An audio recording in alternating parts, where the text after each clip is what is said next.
Good morning मेरे भविष्य के वीएलडी डॉक्टर साथियों। उम्मीद है आप सभी ठीक हो और आपकी जो प्रिपरेशन है वो भी बिल्कुल अच्छे से चल रही है।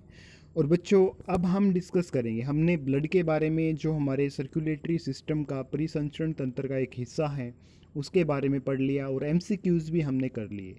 और अब हम पढ़ेंगे हमारे जो सर्कुलेटरी सिस्टम का मेन ऑर्गन है हार्ट, उसकी बात करेंगे। ठीक है, और जो ब्लड वेसल्स हैं उनकी बात भी यहाँ हम करेंगे। तो इस वीडियो को स्टार्टिंग से लेके लास्ट तक ज़रूर देखना, बड़ा इंटरेस्टिंग सा टॉपिक है।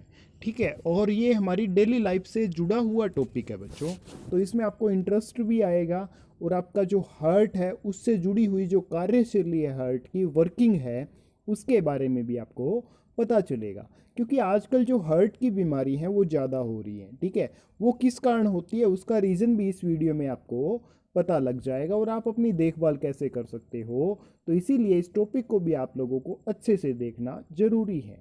ठीक है, आपको सिर्फ और सिर्फ साइंस वीएलडी एंट्रेंस एग्ज़ाम के लिए नहीं सीखनी, साइंस आपको सीखनी है, आपकी जो जनरल लाइफ में साइंस का जो यूज है वो कहाँ कहाँ होता है उसके लिए सीखनी है बच्चों।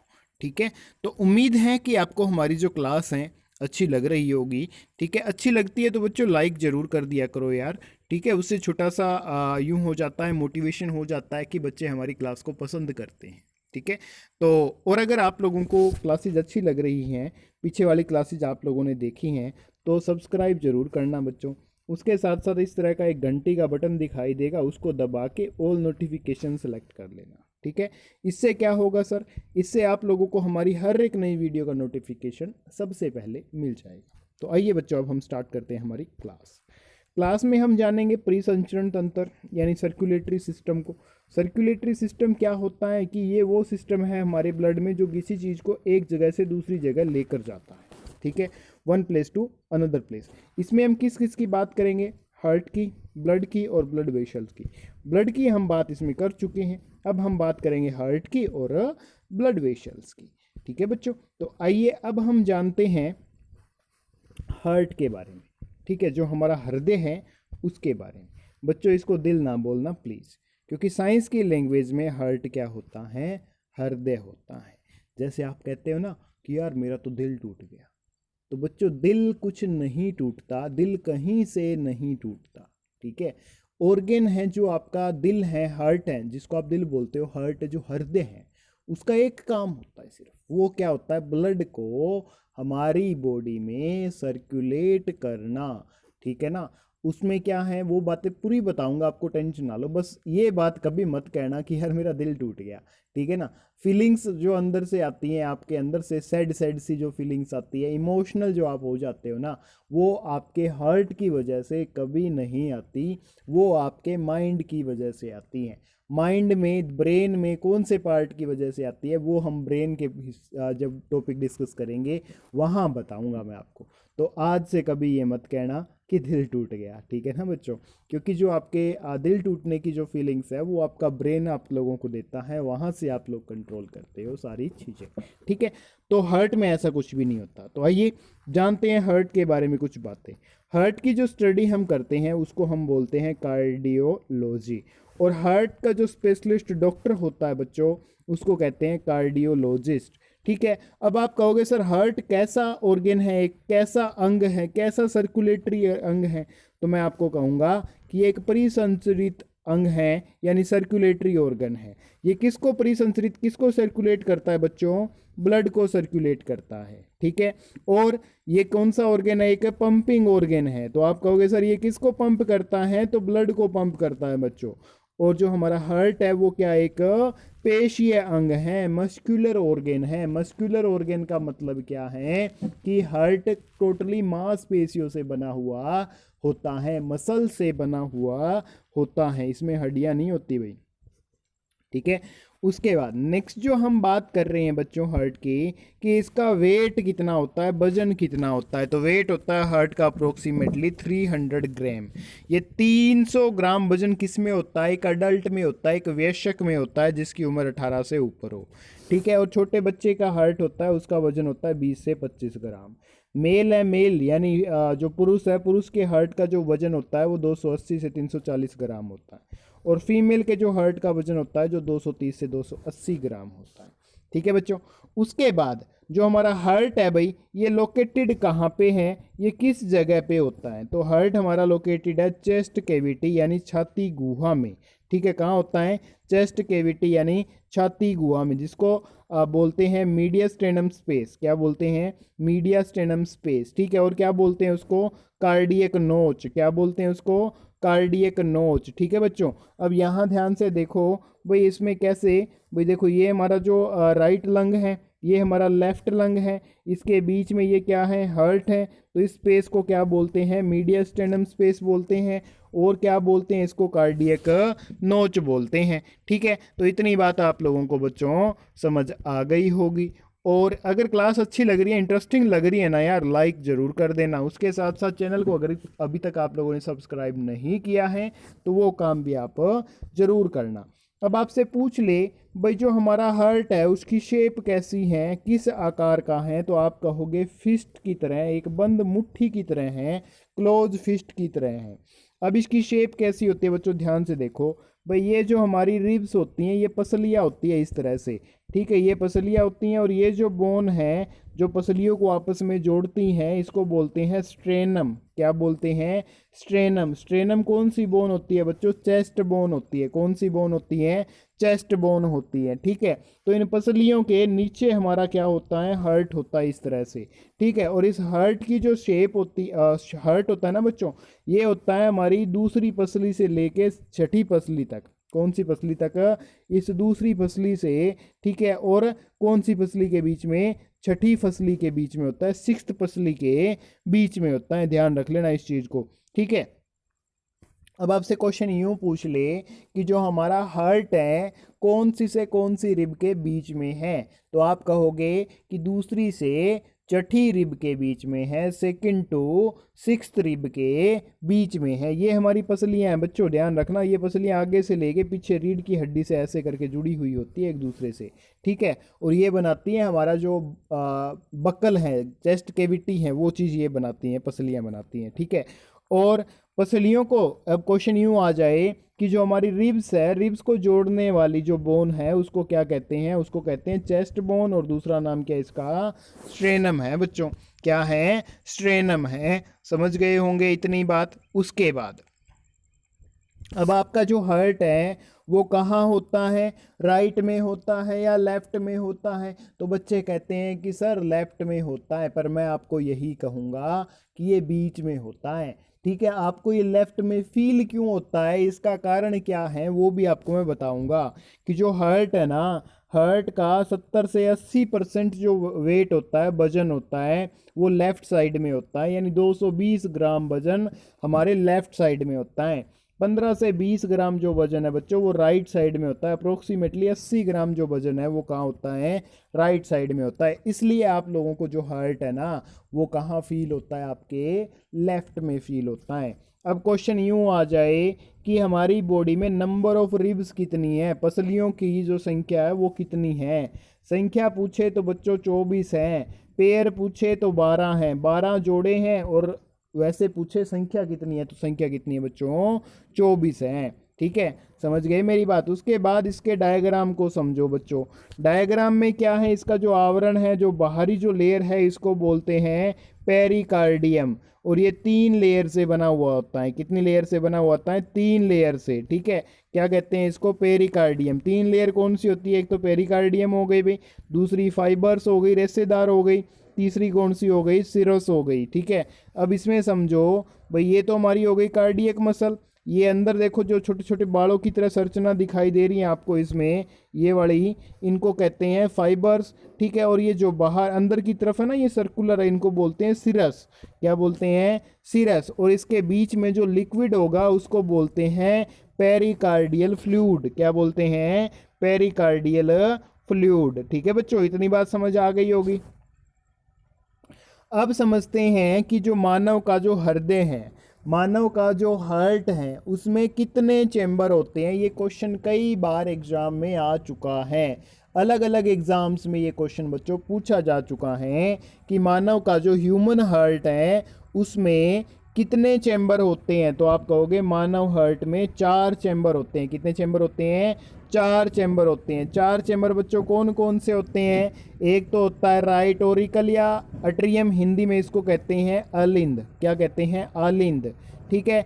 एक होता है राइट वेंट्रिकल, इसी तरह से होता है लेफ्ट ओरिकल या लेफ्ट अट्रियम बाया अलिंद।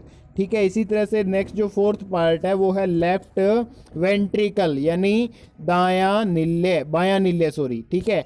और ये जो लेफ्ट वेंट्रिकल होता है ना, ये सबसे बड़ा होता है और सबसे स्ट्रॉन्ग पार्ट होता है। सबसे बड़ा और सबसे स्ट्रॉन्ग चैम्बर आपसे पूछ ले कौन सा है, तो आप कहोगे लेफ्ट वेंट्रिकल। कौन सा है बच्चों? Left ventricle. आपसे ये पूछ ले भाई हमारे हृदय का सबसे बड़ा और सबसे मजबूत चैम्बर कौन सा है, तो आप क्या कहोगे कि सर लेफ्ट वेंट्रिकल है। ठीक है। और हार्ट को जो 4 भागों में बांटने वाली ये जो पेशी है, ये लाइन है, इसको बोलते हैं सेप्टम। क्या बोलते हैं? सेप्टम। कि हार्ट को जो 4 भागों में बांटती है उस मसल को क्या कहते हैं? आप कहोगे कि सर सेप्टम कहते हैं। ठीक है। उसके बाद अब हमारे ब्लड हार्ट में वीन्स के थ्रू ब्लड आता है भाई। ठीक है। कौन सी वीन्स के थ्रू आता है बच्चों, ये चीज़ भी बताऊंगा, डोंट वरी। बस एक बार हल्का हल्का सा इस चीज़ को समझ लो ताकि दिक्कत ना आए। यहाँ से ब्लड एंटर होगा हार्ट में, इस चैम्बर से होते हुए यहाँ इसमें वॉल्स लगे हैं।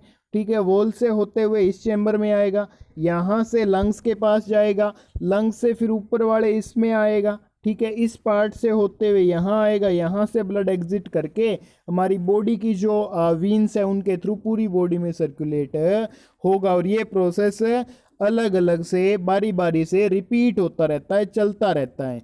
तो यहाँ ध्यान देने वाली बात ये है, ये बात मैंने आपको क्यों बताई, क्योंकि यहाँ पे जो क्वेश्चन पूछा जा सकता है कि हमारे हार्ट में से ब्लड कितनी बार पास होता है। तो ध्यान से देखो भाई, यहाँ से ब्लड एंटर हुआ, फिर यहाँ आया, यहाँ से एग्जिट होने के बाद यहाँ एंटर हुआ, यहाँ आया, यानी 2 बार हमारे हार्ट में से ब्लड क्या हुआ? सर्कुलेट हुआ। तो बच्चों एक छोटी सी बात मैं आपको दोबारा से बताना चाहूँगा कि ये तो हमारा हो गया राइट अट्रियम आर, ये हो गया हमारा राइट वेंट्रिकल, ये हो गया लेफ्ट अट्रियम, ये हो गया लेफ्ट वेंट्रिकल।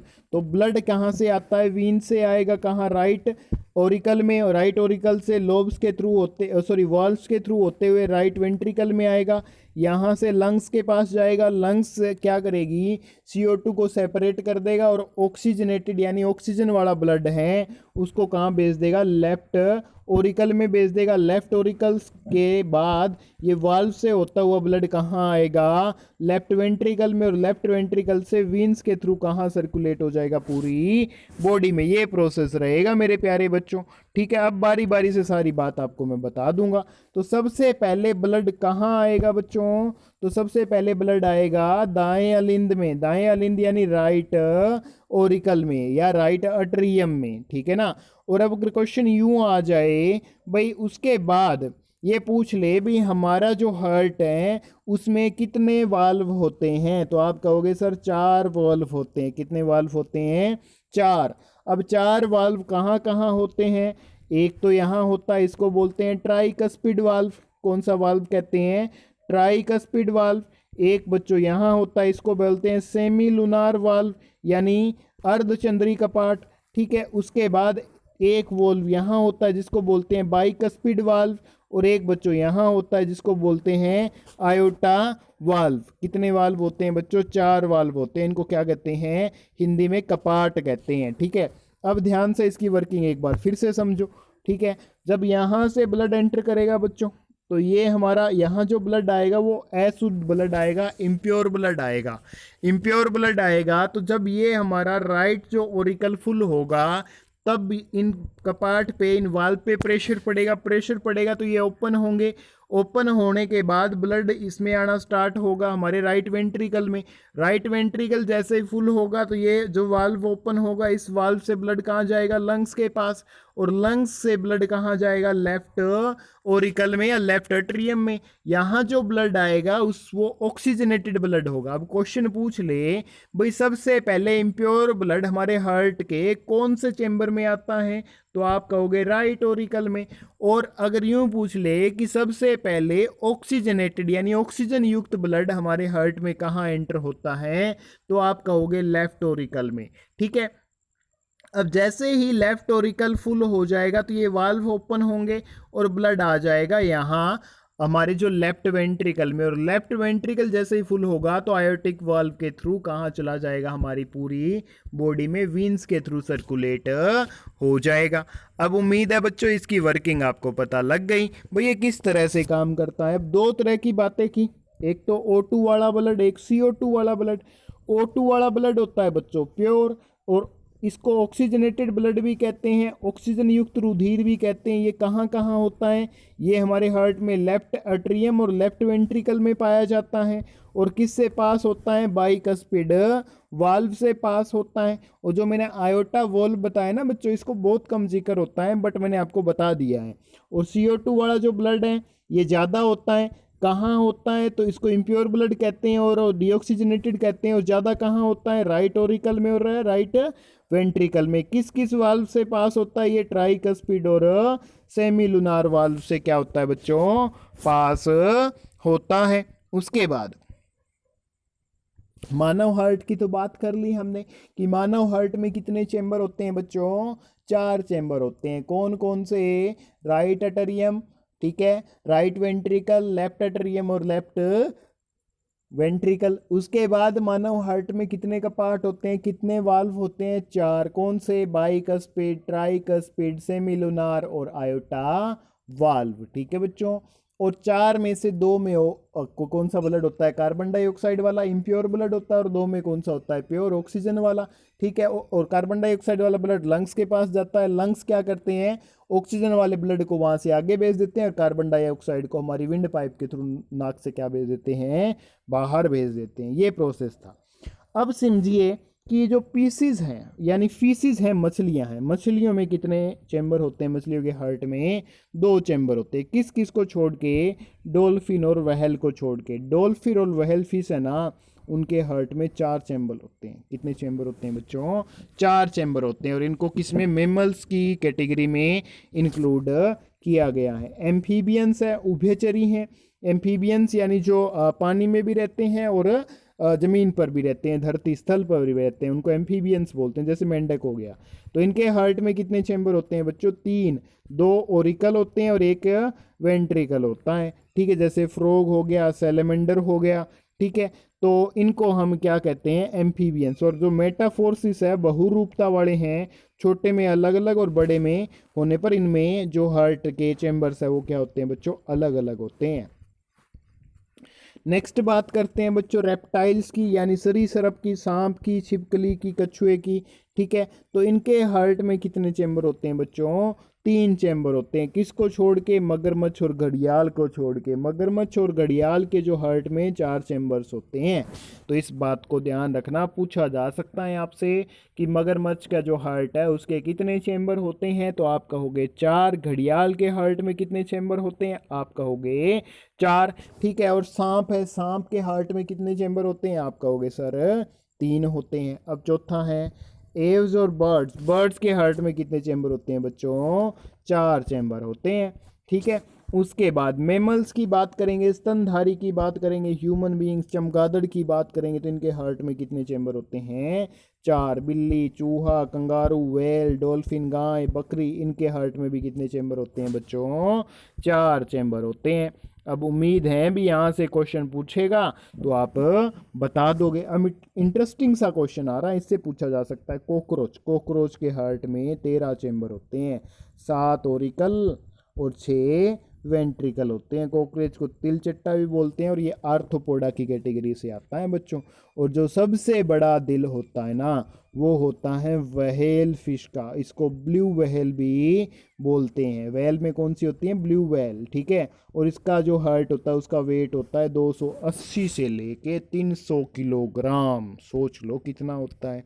ठीक है, उसके बाद ये तो हो गया बच्चों हार्ट की बात।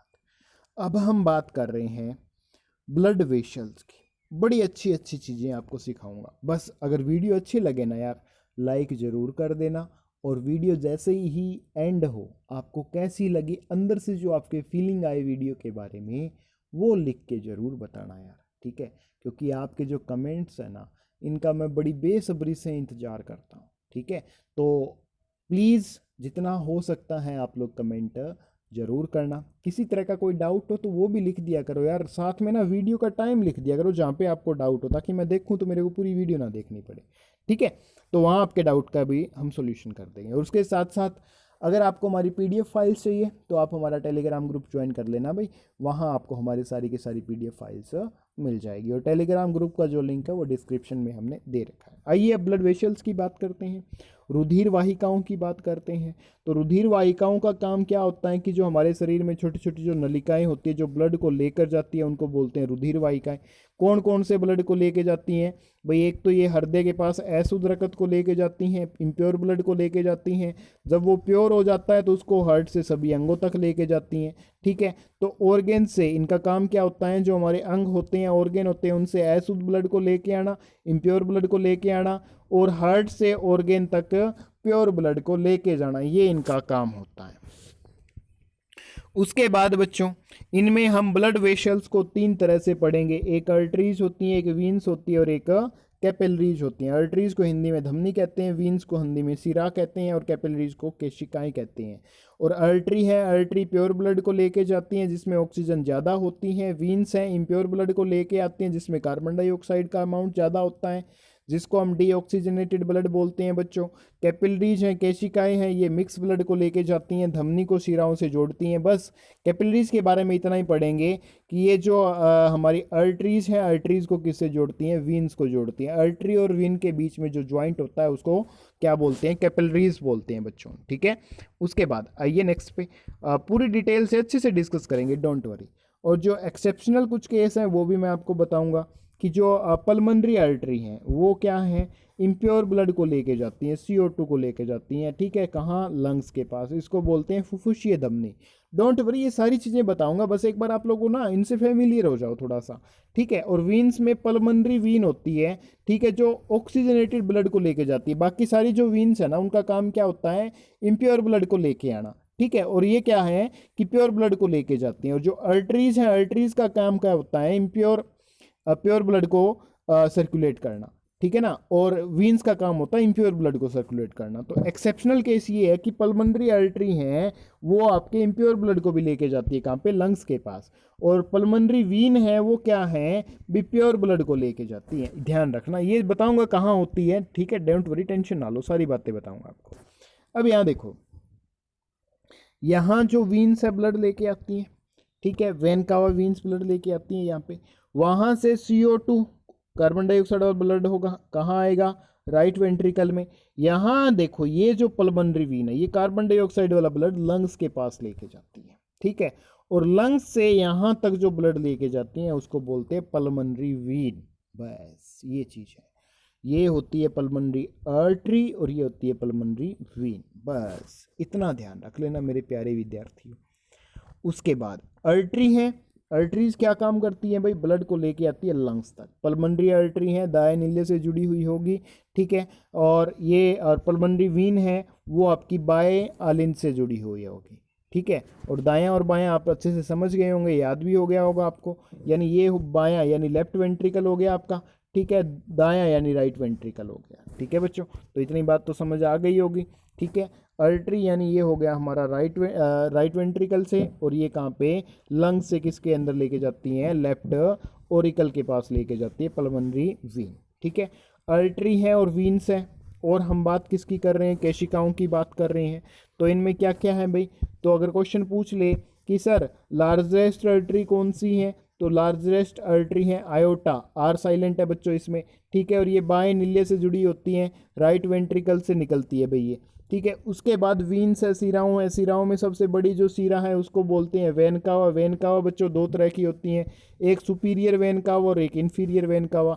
और ये किससे जुड़ी हुई होती हैं? राइट ओरिकल से जुड़ी हुई होती हैं, ठीक है? राइट ओरिकल में ये क्या करती हैं? ब्लड को इम्प्योर ब्लड को लेके आती हैं, ठीक है। और ये सुपीरियर इन्फीरियर कहाँ होती है, ऊपर वाली जो आपकी वीन होगी उसको सुपीरियर बोलेंगे जो हार्ट में जुड़ी होगी, और नीचे वाली को इन्फीरियर बोलेंगे, ठीक है। और केशिकाओं का काम क्या होता है, कैपिलरीज का, ये क्या है, सब एक ही साइज की होती हैं और ये आर्टरीज और वीन्स को आपस में जोड़ती हैं बच्चों, ठीक है। इतनी बात समझ आ गई है तो बच्चों वीडियो को लाइक जरूर कर देना यार, ठीक है। अब देखो बच्चों, यहाँ हम बात कर रहे थे, मैं आपको इन्फीरियर और सुपीरियर के बारे में बता रहा, तो ये राइट ओरिकल होता है। तो राइट ओरिकल में ध्यान से देखो, ये जो नीचे वाली है इसको इन्फीरियर वीन बोलते हैं और ये होती है सुपीरियर वेन कवा, ठीक है।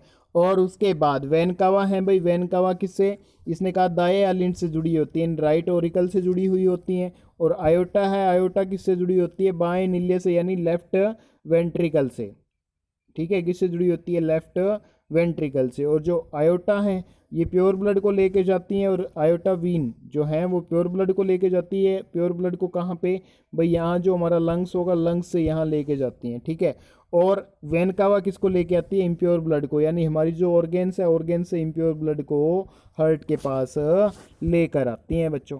उसके बाद आर्टरी और वीन्स हैं, ठीक है। आर्टरी प्योर ब्लड को लेके जाती हैं, ऑक्सीजन वाला ब्लड होता है, उसका कलर क्या होता है, रेड होता है। और बीपी क्या है भाई, इसमें जब ये ज़्यादा हो जाए तो प्योर ब्लड ज़्यादा हो जाए उस टाइम बीपी क्या हो जाएगा, ज़्यादा हो जाएगा। और इनकी जो आर्टरीज की जो लेंथ होती है वो होती है 0.10 से 10 mm, यानी 10 mm से कम होती है। क्वेश्चन यूँ आ जाए कि आर्टरीज की लेंथ कितनी होती है, तो ऑप्शन में अगर ये लिमिट के हिसाब से दे दे तो आप कहोगे 0.10 से 10 mm, ठीक है। इनमें से ऑप्शन ना मिले तो 0.10 से 10 mm के बीच का ऑप्शन चूज कर सकते हो।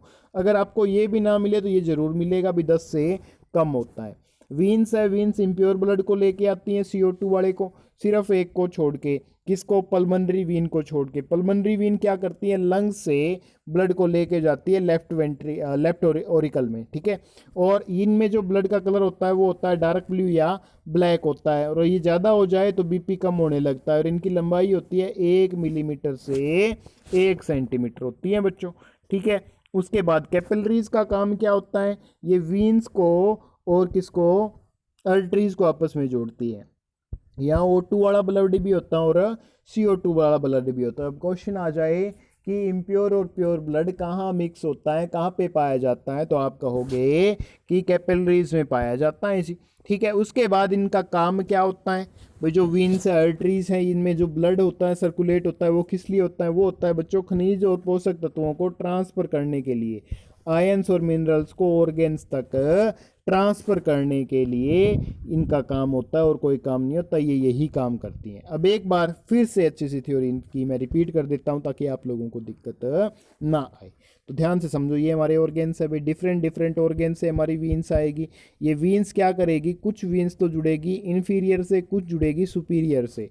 और एक मेरी बात ध्यान से पढ़ लेना, सुन लेना कि जो हमारी छाती है, छाती के नीचे का जितने भी ऑर्गेन्स हैं वहाँ से इम्प्योर ब्लड को लेके आती हैं इन्फीरियर वेन कावा, ठीक है। और जो चेस्ट है, चेस्ट से ऊपर के जितने भी ऑर्गेन्स हैं उनसे इम्प्योर ब्लड को लेके आती है सुपीरियर वेन कावा, ठीक है। और ये इम्प्योर ब्लड जैसे ही इसमें एंटर करेगा, ये फुल होगा तो यहाँ पे ट्राइकस्पिड वाल्व है वो ओपन हो जाएगा और उससे ब्लड आ जाएगा राइट वेंट्रिकल में, और राइट वेंट्रिकल से पल्मोनरी आर्टरी के थ्रू होता हुआ ब्लड कहाँ जाएगा, लंग्स के पास। लंग्स क्या करेंगे, कार्बन डाइऑक्साइड को यहाँ से अलग करके हमारी विंड पाइप के थ्रू, नोज के थ्रू बाहर भेज देंगे, ठीक है। और जो ऑक्सीजन वाला ब्लड है वो पल्मोनरी वीन के थ्रू कहाँ जाएगा, लेफ्ट ओरिकल में। और लेफ्ट ओरिकल से इसमें बाइकस्पिड वाल्व होता है, जब ये फुल हो जाएगा तो ये वाल्व खुल जाएगा और यहाँ से फिर ब्लड हमारी बॉडी में दोबारा से क्या कर दिया जाएगा, सर्कुलेट कर दिया जाएगा, ठीक है बच्चों। अब नेक्स्ट जो है, हमने एक छोटी सी बात जो जानी, क्या कि इतनी बात होने के बाद हम ये पढ़ेंगे कि ब्लड का सर्कुलेशन कैसे होता है, रुधिर परिसंचरण हमारी बॉडी में कैसे होता है। हार्ट का काम तो हमने पढ़ लिया भाई, ऑर्गेन से ब्लड इम्प्योर आता है हार्ट के पास और हार्ट से लंग्स के थ्रू होते हुए हमारे ऑर्गेन्स तक चला जाता है, ठीक है। तो इसमें ना रुधिर का जो परिसंचरण होता है, ब्लड का जो परिसंचरण होता है, सर्कुलेशन होता है हार्ट के थ्रू, वीन्स के थ्रू, तो इस सिस्टम की जो खोज की थी वो किसने की थी, विलियम हार्वे ने, ठीक है। अगर आपसे पूछ ले फादर ऑफ ब्लड सर्कुलेशन किसे कहते हैं तो आप कहोगे विलियम हार्वे को कहते हैं जी, ठीक है। उसके बाद अब ये जो चीज़ें हैं ना बच्चों, मेरा बड़ा मन करता है कि मैं इनको रिवाइज एक बार अच्छे से कर दूं ताकि आप लोगों को दिक्कत ना आए। तो एक बार फिर से देख लो कि हमारे ऑर्गेन से ब्लड आएगा, कुछ ब्लड इन्फीरियर वेन कावा और कुछ सुपीरियर वेन कावा के थ्रू। जो कार्बन डाइऑक्साइड वाला ब्लड है, अशुद्ध ब्लड है, वो हमारे हार्ट के राइट ऑरिकल में एंटर करेगा।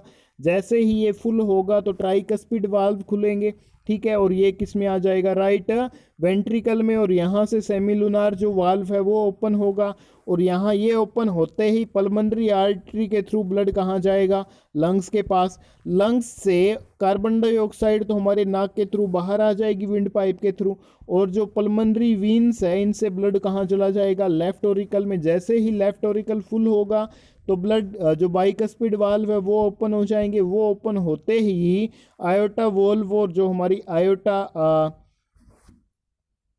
आयोटा जो आर्टरी है, ठीक है, वीन्स है, इनके थ्रू होता हुआ जो ब्लड है कहाँ आएगा, हमारे ऑर्गेन्स तक सप्लाई कर देगा। और इस प्रोसेस को पूरा होने में टाइम लगता है बच्चों सिर्फ 0.8 सेकंड का। कितना लगता है, 0.8 सेकंड का। अगर आपसे पूछ ले कि हमारे जो हार्ट में ब्लड कितने टाइम में एक सर्कुलेशन पूरा कर लेता है, तो आप कहोगे 0.8 सेकंड में। अब देखो बच्चों, अब याद कैसे करना है, इस तरह से एक डायग्राम बना के आप याद।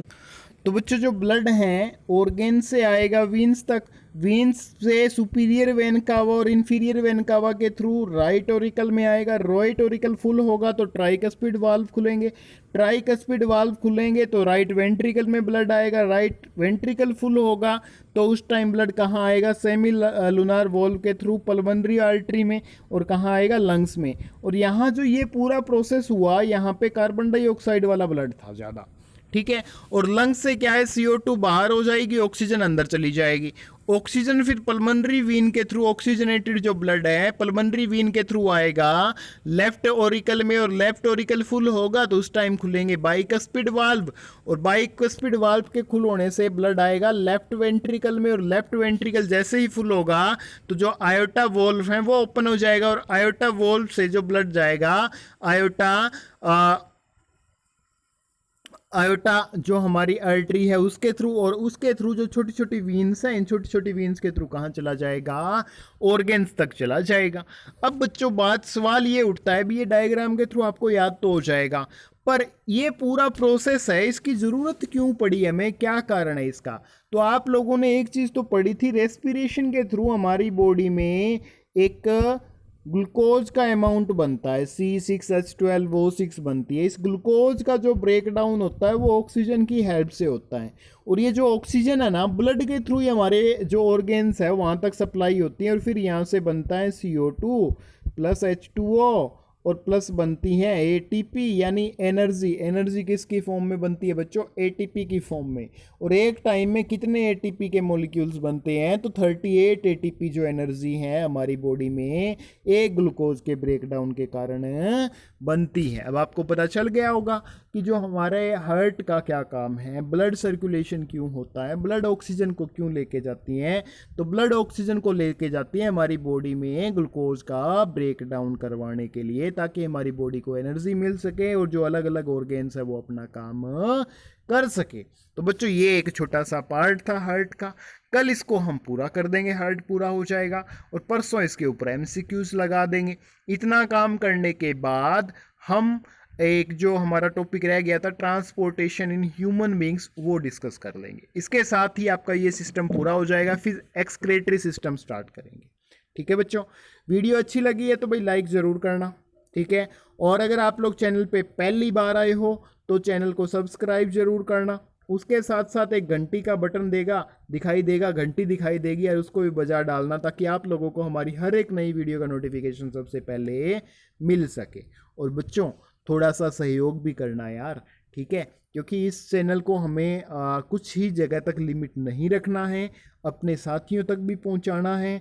तो जितना हो सकता है भाई शेयर करना है इस वीडियो को, ताकि आपके ज़्यादा से ज़्यादा साथी हमारे साथ जुड़ सके और फ्री में अपनी जो प्रिपरेशन है वो कर सके। क्योंकि इस महामारी में बड़ी दुनिया देखी है मैंने अपना फ़ायदा उठाते हुए। आज भी लोग अपनी एप्लीकेशन बना बना कर 10 से 20 हज़ार के कोर्स बेच रहे हैं और उसमें आपको यही कंटेंट मिल रहा है जो मैं दे रहा हूँ। हो सकता है ये कंटेंट उससे थोड़ा सा बेटर भी हो। ठीक है बच्चों, तो 10 से 20 हज़ार क्यों किसी के लगवा रहे हो यार? कंटेंट तो सारा फ्री में ऐसा ही दे रहा हूँ आपको मैं। ठीक है, तो जितना हो सकता है यार सपोर्ट करो। यकीन है मेरे को, उम्मीद है मेरे को आप लोगों से कि आप लोग ज़रूर मेरा साथ दोगे इस कंटेंट को इस महामारी के बीच में फ्री ऑफ कॉस्ट लोगों तक पहुंचाने में। और दोस्तों अगर वीडियो अच्छी लगी है ना यार, कमेंट बॉक्स में ज़रूर लिख देना कि क्लास आपको कैसी लगी। ठीक है, और अगर आपको स्टडी मटेरियल चाहिए तो टेलीग्राम ग्रुप ज्वाइन कर लेना भाई, वहाँ आप लोगों को हमारा सारा स्टडी मटेरियल मिल जाएगा। ठीक है दोस्तों, तो इसी सहयोग की उम्मीद के साथ कि आप मेरे को कोऑपरेट करोगे, वीडियो को शेयर करोगे अपने दोस्तों के साथ। ठीक है, ताकि ज़रूरतमंद तक हमारी जो कंटेंट है वो पहुंच सके। आपसे मैं इजाज़त लेता हूं, अब मिलेंगे नेक्स्ट क्लास में। तब तक के लिए बच्चों जय हिंद, जय भारत।